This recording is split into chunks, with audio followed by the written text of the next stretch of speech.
Hey everyone, it's Jen from New World Title. So in this video, I want to show you how to do a net to sell. What? What did you say? A net to what? Well, I'm going to show you. It's actually a pretty cool feature. By now, I hope you have your New World Title Capture app created with your picture and your profile. If not, then I don't know what you're doing watching this video. So I'm going to share my screen. So what was that I said? Oh, did I say sell to net? Bam. Yes. What does sell to net means? Okay. Your seller wants to net a certain amount of proceeds. So what do you have to sell the house for? Because you don't want to get to closing and your seller be like, what? I thought I was going to net this amount. Oh, I didn't know that there was closing costs involved when I sell my home. I thought it was only the buyer. Not. So here we go. So let's say that your seller wants to net $100,000. Okay. We're going to put in there net proceed goal is 100,000. We're going to put in the address. I don't know. We're going to put in the address. Okay. Miami. Let's say it's a purchase financing or cash. Keep in mind that does not, whether it's purchased with financing or cash, it does not affect the seller's proceeds because it doesn't, the additional cost of financing, it's all towards the buyer. So let's just put cash. Let's say closing day. I always like to pick the middle when I don't have a contract. Obviously, if you do have a contract, which at this point, if you're doing sell to net, you don't, you're probably trying to figure out what to list the house for so your seller can net the 100,000. All right. So I always pick a date in the middle of the month due to prorations.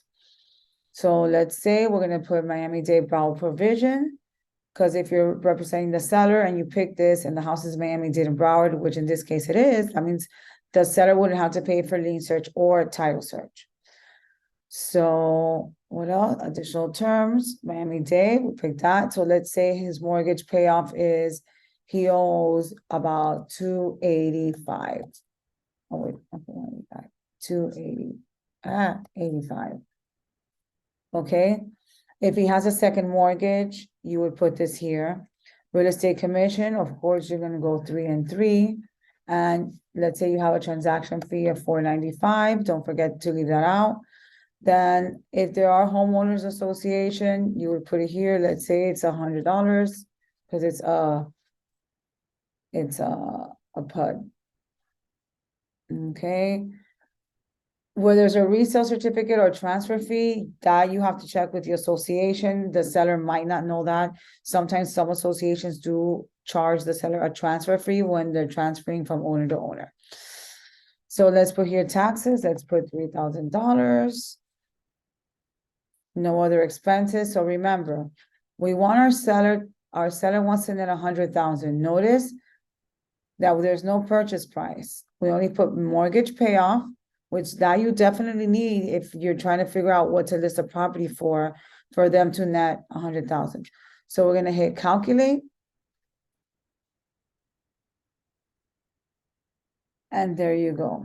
For the seller to net 97,952, which is about 100,000, you would have to sell the house at 458.97.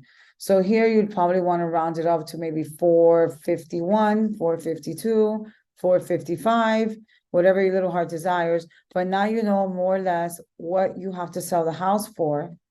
You see, for you to do for this, you're going to get this. So now you know there's after all title fees, doc stamps, commission. This is what they will be netting. And how cool do you look as a realtor? Because now you know exactly what you need to sell for in order to list a property accordingly and see where you are as far as comps in the neighborhood and all that good stuff you guys do for your clients. So I hope this wowed you just a little bit, and I hope it helps you better when dealing with your clients. As always, here at New World Title, we're here to support our agents. And I hope that next time you write up that contract, you put me on there, Close with Jen and New World Title. And if you have any questions, you know I'm a phone call, email, or text away. Thanks. And again, Close with Jen. Bye.